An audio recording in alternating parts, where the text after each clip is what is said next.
Defoe's life, along with his character, demonstrates the new and tremendous pressure and anxiety felt by the modern person who is not lucky enough to be born into a position and wealth to make something of themselves.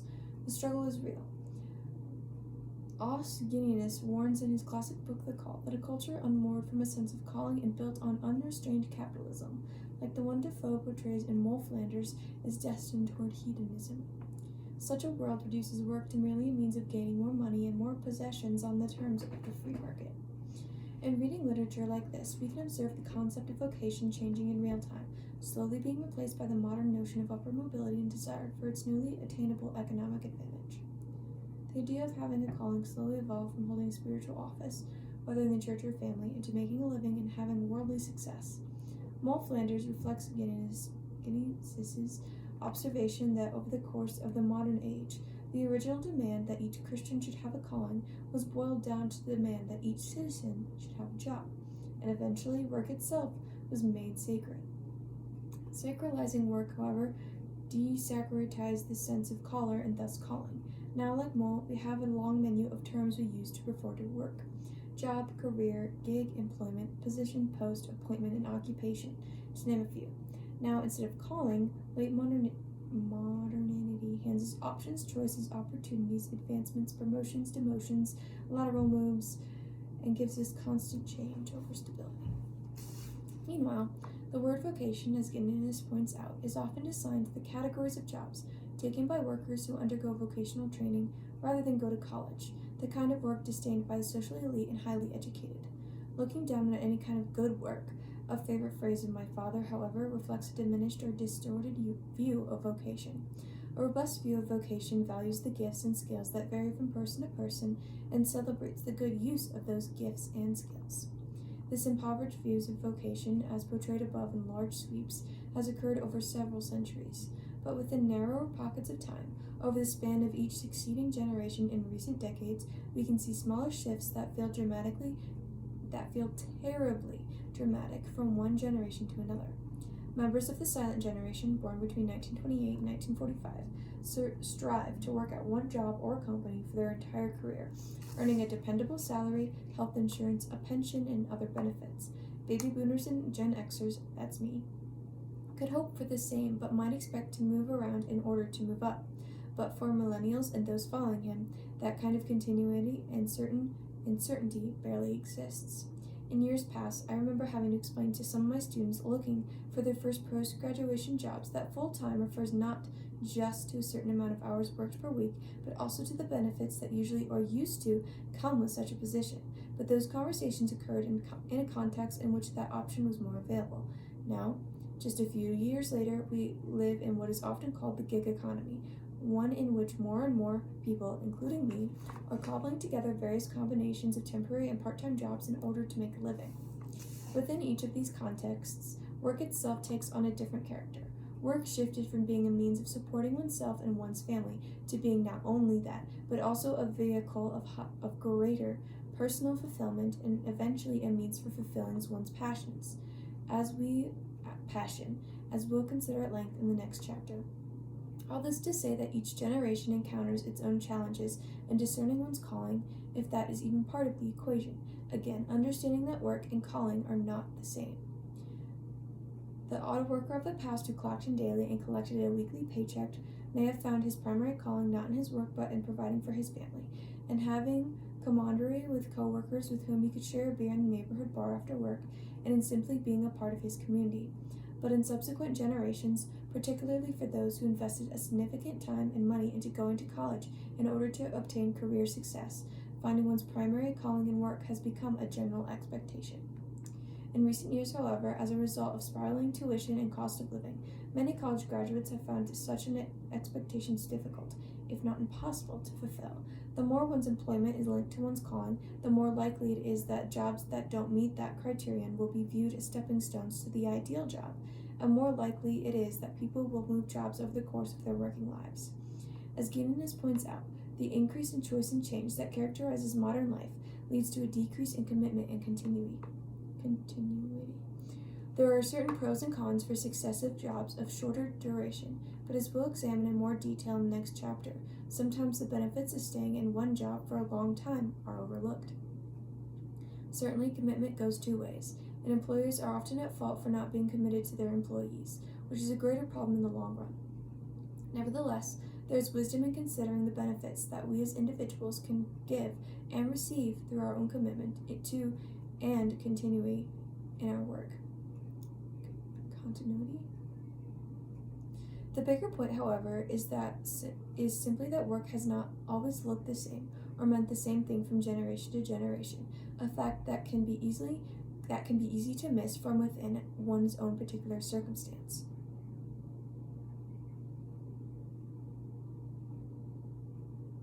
While we must work, just as human beings in all times and places have had to do, we in the modern age possess, along with more choices than our forebears generally had, a greater sense of burden and responsibility in making those choices. Within such context, a job isn't a source of income, but can be seen as a way to fulfill a greater purpose.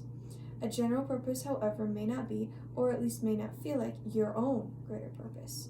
Sometimes a person steps into a role not because it is the role they have long dreamed of, but simply because they are particularly equipped and able to fulfill a particular need at a particular time. Finding work that aligns with our passions, desires, and gifts is, of course, ideal. It just doesn't always happen. And that is okay. It doesn't mean there is something wrong with you. Somehow we've gotten to a place in our world where people think there is something lacking in them when that alignment doesn't happen or doesn't happen right away. I always get comfort and a chuckle when I see the Venn diagram of my life meme. It shows 3 circles labeled things I like to do, things I'm good at, and things that make money. Only the first 2 slightly overlap. There is no overlap with things that make me money. This meme, like so many others, exists to remind us that we are not alone. Calling transcends all these categories. Ultimately, we can trust that when we are called, the call will eventually come through. Sometimes it might require a few tries to make the connection. Sometimes the call gets dropped. Sometimes someone gets the wrong number, but if we keep working at it, the call will come. Passion. Follow your passion. This little proverb is repeated so often, whether expressed verbatim or more metaphorically or imaginatively through art, that it's easy to make mistake its counsel for a universal, timeless, self-evident truth. It's not. As life advice, this idea is a fairly novel concept, reaching axiomatic status only late in the 20th century. If you plug the phrase follow your passion or pursue your passion into Google's Ngram Viewer, a database of print sources dated between the years 1500 and 2019, you will find that both of these phrases were nearly non-existent until the 1990s, at which point they suddenly appear on the graph and shoot up straight like a tower. This advice is not self-evident either. In fact, Cal Newport, the Georgetown computer science professor known for his research on productive work, calls it a dangerous advice.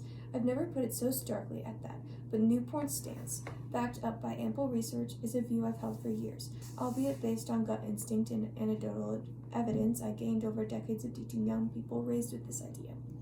My suspicion about this folk advice is also rooted in my observations about how idealism and unrealistic expectations not only lead to disappointment and disillusionment, but can also rob us of the joy to be found in ordinary, everyday life. Newport's research shows that we become more passionate about what we become good at. And being good at something takes time, experience, and experimentation. In support of his argument, Newport cites an interesting study from a survey of college administrative assistants. This occupation was chosen for the study because it's not an occupation most people aspire to or dream about in early life. It's not work most people would initially pursue out of passion. Guess what?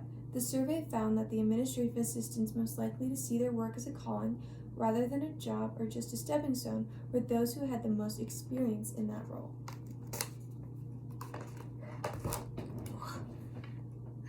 I gotta play it.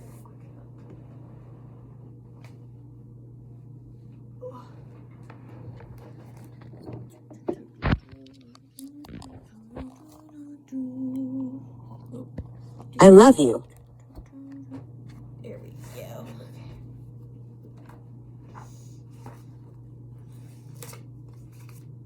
As another researcher summarizes the point, when your passion is based on your skills, losing your job can't even take that away. Your passion will follow you so long as you put in the work. In other words, you really do have to work it. Not only might passion follow experience, but that experience and the competence that comes with it can benefit others. On this point, Newport's research connects well with an observation my husband has made for years in his role as a public school teacher. He entered teaching life in a midlife as a second career, although his calling has long been the same, building and creating. He learned construction from his father, who was a contractor. For years, my husband was also a contractor, but then he moved into teaching those skills to others. Being a vocational teacher, see the observation above about the use of that term, he still does a lot of hands-on work himself. He's finishing up 20 years in his role as a teacher at one school. Many of his fellow teachers there have been there even long tenures. Something my husband has noticed over these years is the impact made on long-term staff when administrators come and go as if through a revolving door. Every new administrator arrives with new ideas and big plans, which are usually piled on top of the new ideas and big plans implemented by the previous administrators. There's a constant sense of starting over and breaking in as a result. No one stays, my husband often observes. As a result, no one gains the time in one place and one community that brings the benefits and blessings that only such time spent over the long haul can bring. Of course, that doesn't mean every person can do every single task well just because they work at it. Limitations and inabilities are built into being human. Each of us has weaknesses just as each of us has strengths. This fact brings me to another bit of false folk wisdom, that faulty refrain, "You can do anything." I vividly remember the first time as a high school student told me she could do anything if she wanted to badly enough. We were in her office discussing her ongoing struggles in her classes, especially math and science. Oh, I feel that. Trying to encourage and guide her helpfully, I asked her what she wanted to pursue after high school. "I want to be an OBGYN, she said. I gently pointed out the central role of math and science in this field. "My mother told me I can be anything," she countered confidently. I didn't know what to say in that moment. I didn't want to undermine her mother, nor did I want to fail to advise the student wisely. In the end, her math and science grades never considerably improved, and this experience, and many that followed, shaped my views about the ways in which these unhelpful, feel-good sayings were setting up young people for near certain disappointment. At the same time, such misdirection makes it even harder to find a true calling. Over the ensuing years, in my role as a college professor, I held my students to high expectations, while at the same time helping them to see the world more realistically than they tended to. Young people of all times tend toward idealism, of course, but the young people I taught were living in a new world in which social media was daunting them with image after image of shiny, happy people who seemingly became overnight successes at whatever they had set their hearts on when they were mere teens. Often students would come to my office for advice. Sometimes the advice they were seeking centered on my life. They wanted to know how to be just like me, to do what I do. They knew as a longtime professor who had earned a doctorate at a relatively young age, had risen through the academic ranks to become a full professor, and was becoming more widely published, but they weren't seeing what it had taken to get there. When asked by aspiring writers, creatives, and future academics how to be like me, I would generally begin by saying, "Well, if you want to be like me, you won't publish your first book until you're 47. Then I would pause while their 21-year-old jaws dropped to the floor. This was not what they expected or wanted to hear. It took me a while to understand just how many messages to the contrary they were getting, and how often. I have to put my steam phones. Looking back, I suppose I was sort of a dream squasher. I didn't mean to be. I just think dreams are more readily achieved by having realistic ones. That conviction is how I ended up making fellow writer Sarah Sanderson determined to prove me wrong about her. While she was still in the early throes of writing and publishing her first book, Sarah reached out in a social media group for advice for more seasoned writers. I responded by saying something along the lines of what I've just told countless students and others over the years. Just because you write something doesn't mean someone else will want to publish it. Lots of people I've found don't know that there's a substantial difference between writing and being published. Some want the status of being a published author without being necessarily committed to the craft of writing, and even more aspiring writers know little about how publishing works. I didn't know Sarah at the time, but I offered my usual point and then forgot all about the exchange. Sometime later, I received an email from a first-time author whose name I didn't recall, asking me to read and consider endorsing her book manuscript. Like most writers, I get many such requests. Something about the email and the subject matter of the book got my attention. I glanced at the manuscript, then I read it, and then I endorsed it enthusiastically. Only later did Sarah tell me that she was the one I discouraged with my words about not expecting to get published. I didn't remember our earlier exchange, but I felt a little sheepish, so I asked her to remind me. She recalled what I described above, and then offered the effect my words had on her. I felt CHAGRINED, as if you'd failed to recognize that I was more special than the general unwashed mass of bad writers. But how could you have? And as if I was supposed to just go ahead and conclude that this desire that I've been lugging around for half my life was nothing more than a hobby. But rather than taking it as a sign I truly wasn't supposed to keep on going on that path, I held your comment in my mind as a kind of foil, a yardstick against which I hoped to prove to myself. Karen Swallow Pryor thinks I'm just a hobbyist, I often thought to myself. I'm going to prove her wrong. And so she did. So perhaps my hard advice helped? Even if it ultimately did, I've learned since then, I hoped. Try to be a bit gentler in my dream squashing. I suppose young people, all people of course, but we call it youthful idealism, for a reason, have always struggled to temper expectations in this regard. But I also think that some cultural shifts have made such idealism even more characteristic of these times. For example, those raised under helicopter parents, always hovering, or snowplow parents always plowing away obstacles that might impede a child's wishes, will, not surprisingly, expect to accomplish what they desire at an accelerated rate with few challenges. Perhaps even more influential is a media-saturated society in which material goods and personal successes are spread out before us on an endless conveyor belt, tantalizing, tempting, mocking, displaying the outcomes, but seldom the processes or means required to achieve them. Millennial and entrepreneur and podcaster Kate Kennedy, for example, writes that she felt frustrated early in her career because she fell for a lot of lofty inspirational stories about career success, stories that seldom provided the background details of that front-facing success. This has been a common experience for the generations that have grown up as digital natives. You didn't grow up in this environment to be affected by it. You didn't have to grow up in this environment to be affected by it, however. The idea that we all must pursue our passion is in the air that we breathe. It has affected us all. But before we consider the wisdom of pursuing your passion, we need to know what passion is. The way we use the word today, we tend to think of passion as an intense love or desire, and it certainly is. But there is more to the history of the word and its wider usage that is helpful to bring our attention. The original Latin root word from which the word passion comes means suffering. That might seem odd at first, but consider other words that come from the same root. Patient and patience, for example. A patient staying in a hospital receiving medical care is someone who is suffering. Likewise, any situation that requires us to exercise patience is a situation that causes some level of suffering. A person waiting patiently in the line virtuously endures the suffering. An impatient person resists that suffering by blustering and stamping about. Within the context of romance, a passionate lover suffers from the intensity of burning desire. A starving artist is so committed to pursuing an inner passion that he would rather live in poverty than give up that pursuit. The phrases denoting Christ's crucifixion and the events leading up to it, the Passion of Christ and Passion Week, refer to Christ's suffering through these events.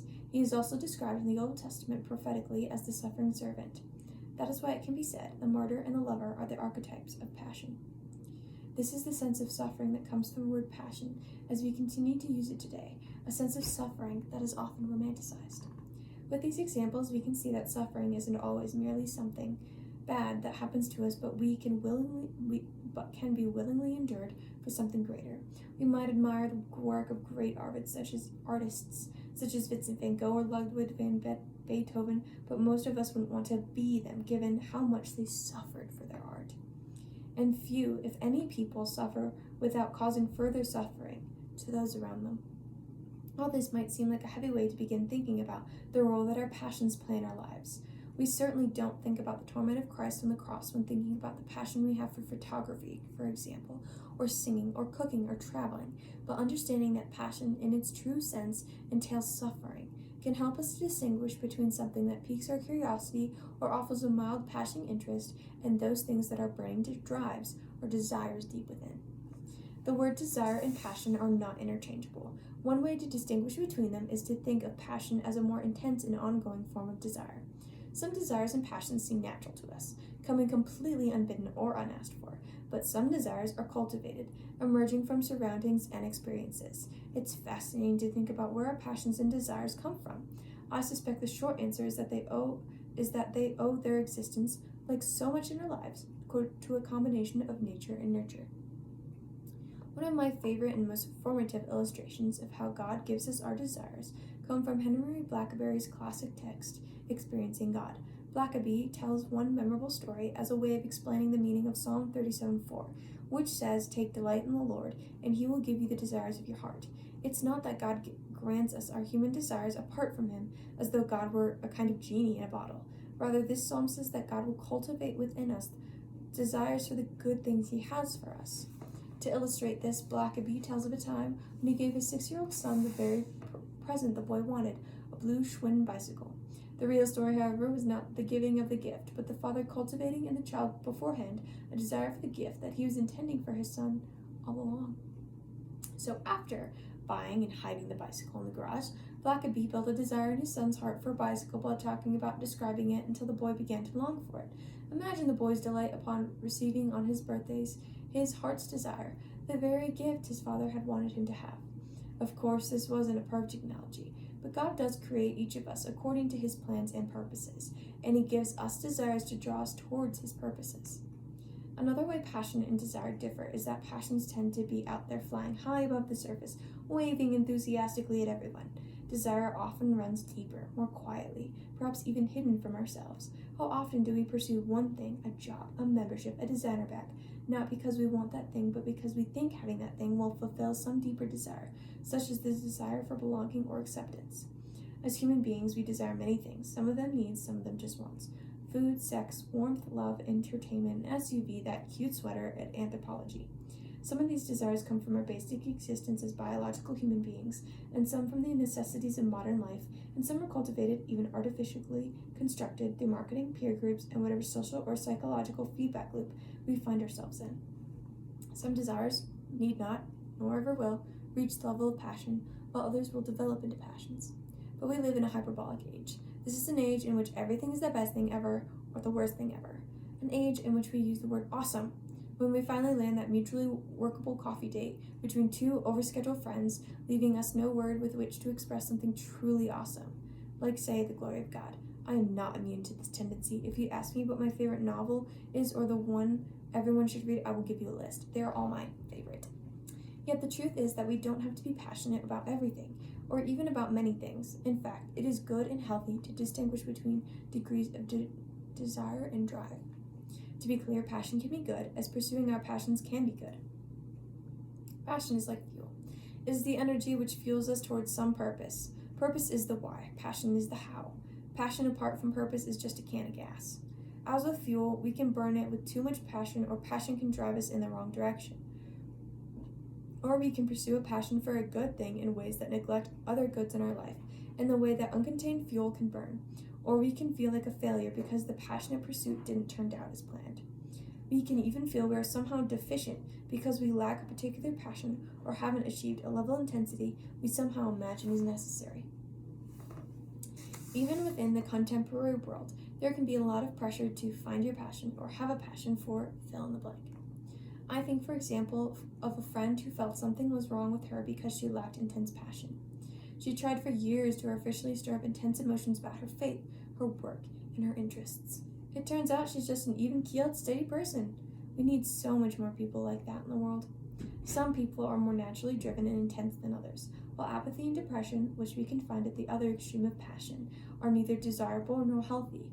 That doesn't mean that the person who is stayed by disposition ought to artificially whip up intense feelings just to have a passion. I think, too, of parents I've known over the years who've shuffled their children from lesson to lesson, activity to activity, sport to sport, trying to get the kids passionately interested in something. The harder the parents tried, it seemed, the more overcome by boredom and listlessness these youngsters became.